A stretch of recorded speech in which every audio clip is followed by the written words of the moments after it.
Good afternoon, everybody. My name is Billy Nason. I am a firefighter paramedic, and I'm doing my Unit 1 court case motion for evidence in Unit 1 case to be admitted for jury review. What I'm going to do is I'm going to do a brief summary of the incident, and I'm going to show two displays of evidence that I'd like to have seen in the case in order for you to fully adequately understand the two motions I am making based upon prior case law as to why this evidence needs to be seen in this jury trial.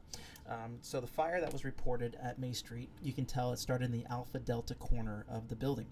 As you can see here, the Alpha Delta corner of the building and where the incendiary device was located by the fire investigator is adequately located in the building on the Alpha Delta corner. As you can see, in a single-family residence, there is no breach of privacy. This will be in regard to when we get to my first motion, that there was no breach of privacy by the fire investigator or known privacy. Secondly, I'd like to do a quick review on the time of when the fire was dispatched. In my own municipal fire department, when there's a first alarm fire, considered a working fire, a fire investigator is automatically added to the call to assist with locating the origin of the fire. In this case study, at 1:17 p.m., fire crews arrived on scene.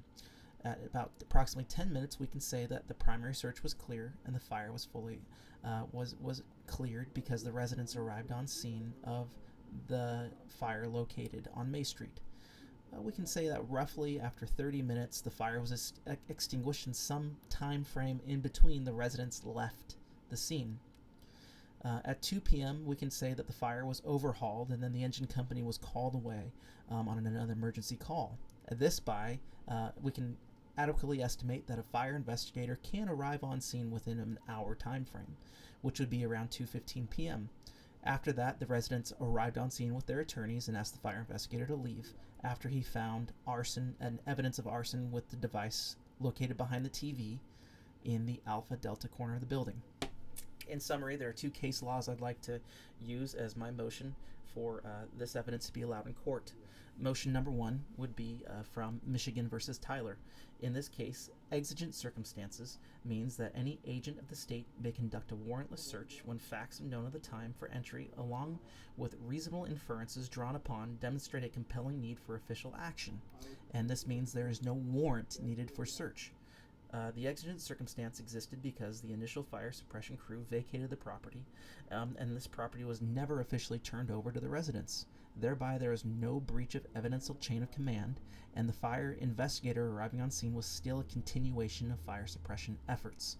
Thus, the evidence the fire investigator found should still be used and be viewed by the jury in this court case.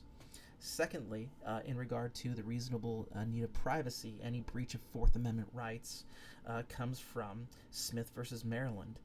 If a reasonable privacy interest remains, the fire damaged property, a warrant is still required for any official entry. Due to the fact that this was a reasonable search and it was a continuation of the fire scene, there is no breach of anything with Smith versus Maryland. Thereby, the doors were not secured. There is no board up. There is no resident at home to protect their Fourth Amendment right and say that the fire investigator had no right to enter the property. At this point, the investigation of the fire at May Street was conducted to protect the property of the owners and make sure that there was no extension of the fire into the rest of the building. Thereby, when the investigator was in the house, it was found in plain view the incendiary device located behind the TV. The scope of the investigation was reasonable, thereby the evidence was gathered legally.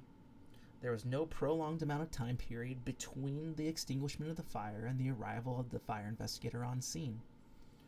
So the cause for an administrative search warrant is not needed. This is still considered an exigent circumstance.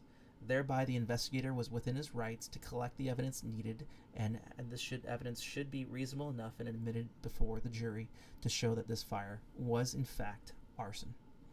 I appreciate your time. Thank you very much, and I hope you enjoy my video, and if there's anything else, I will attach the needed document for your review on my court cases and case law as to why I believe that my evidence should be seen by a jury. Thank you.